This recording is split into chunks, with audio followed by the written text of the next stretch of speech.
Hello বন্ধুরা, সকলকে আবারও স্বাগতম। আজকে আপনাদের সামনে কয়েকটি বিষয় উপস্থাপন করব। তার মধ্যে ইতিমধ্যে আশা করি আপনারা সবাই জেনে গেছেন যে উকিলবাবুরা আমাদের কাছ থেকে যে ডেটা চেয়েছিলেন সেই ডেটা অলরেডি তৈরি হয়ে গেছে এবং সেগুলি সাবমিট করে দেওয়া হয়েছে।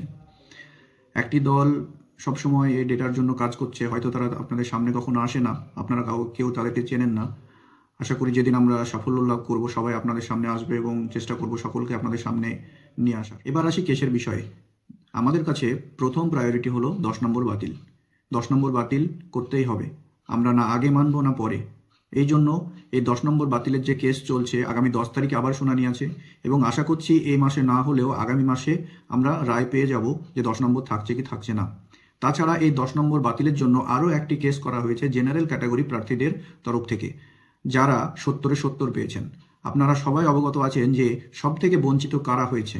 সব থেকে বঞ্চিত হয়েছে জেনারেল ক্যাটাগরি প্রার্থীরা, যারা 70-এ 70 পেয়েও কিন্তু ইন্টারভিউয়ে কল পায়নি। কেন? কারণ হলো যে অন্যান্য ক্যাটাগরির যে প্রার্থীরা ইন সার্ভিস যারা ছিলেন, তারা এই 10 নম্বর এক্সপিরিয়েন্স পেয়ে কীভাবে জেনারেল সিটগুলোকে সব দখল করে নিয়েছে। দ্বিতীয়ত, এক্সপায়ারি অফ দ্য প্যানেল। আপনারা জানেন এই কেসটি আগামী 13ই ফেব্রুয়ারি আবার শুনানি আছে এবং আমরা আশা করছি এটিরও রায় খুব তাড়াতাড়ি আমরা পেয়ে যাব, কারণ সরকার কিভাবে দুর্নীতি করেছে তা সবার কাছে স্পষ্ট।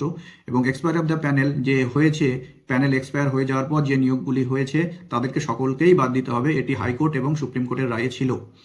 আপনারা 2016 সালের যে রিক্রুটমেন্ট রুলস সেটি যদি ফলো করেন তাহলে দেখতে পাবেন যে এই যে রিক্রুটমেন্ট তার বৈধতা কিন্তু 1 বছর। প্যানেল প্রকাশিত হওয়ার 1 বছরের মধ্যে সমস্ত নিয়োগ করতে হবে, তারপর কিন্তু নিয়োগ করা যাবে না।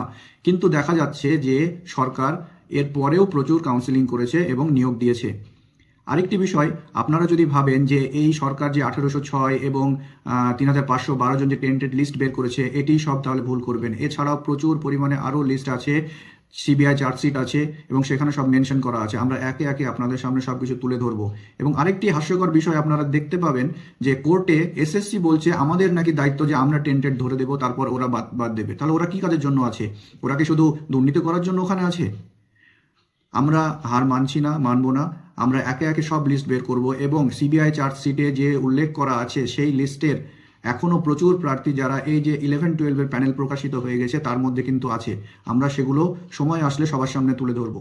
আরেকটি বিষয়, আপনারা কোর্টের যদি প্রসিডিং ফলো করেন তাহলে দেখতে পাবেন যে সেখানে উকিলবাবু মেনশন করেছেন যে প্রচুর প্রার্থী যাদেরকে SMS এর মাধ্যমে অ্যাপয়েন্ট করা হয়েছে এবং সেই লিস্টও কিন্তু আমাদের কাছে আছে এবং সেই লিস্ট আমরা খুব শীঘ্রই কোর্টে পেশ করব।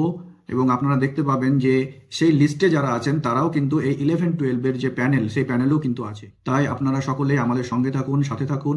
বিচার ব্যবস্থার প্রতি আমাদের পূর্ণ আস্থা আছে এবং আশা করি খুব শীঘ্রই আমরা খুব একটি ভালো রায় পেতে চলেছি এবং সকল টেন্টেড এবং 10 নম্বর বাতিল সবই আমাদের পক্ষে রায় আসবে। এই লড়াই কিন্তু দীর্ঘ, শুধুমাত্র হাইকোর্টে এই লড়াই থেমে থাকবে না, সুপ্রিম কোর্ট পর্যন্ত যেতে হবে।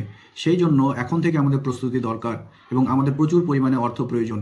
সেই কারণে আমাদের অর্গানাইজেশন রেজিস্ট্রেশনের কাজ চলছে এবং সেন্ট্রালি একটা অ্যাকাউন্ট তৈরির কাজ চলছে, যেটি হয়ে গেলে আশা করি আমরা খুব ভালোভাবে ফান্ড রেজ করতে পারবো এবং স্বচ্ছতা থাকবে তার মধ্যে। সকলকে ধন্যবাদ।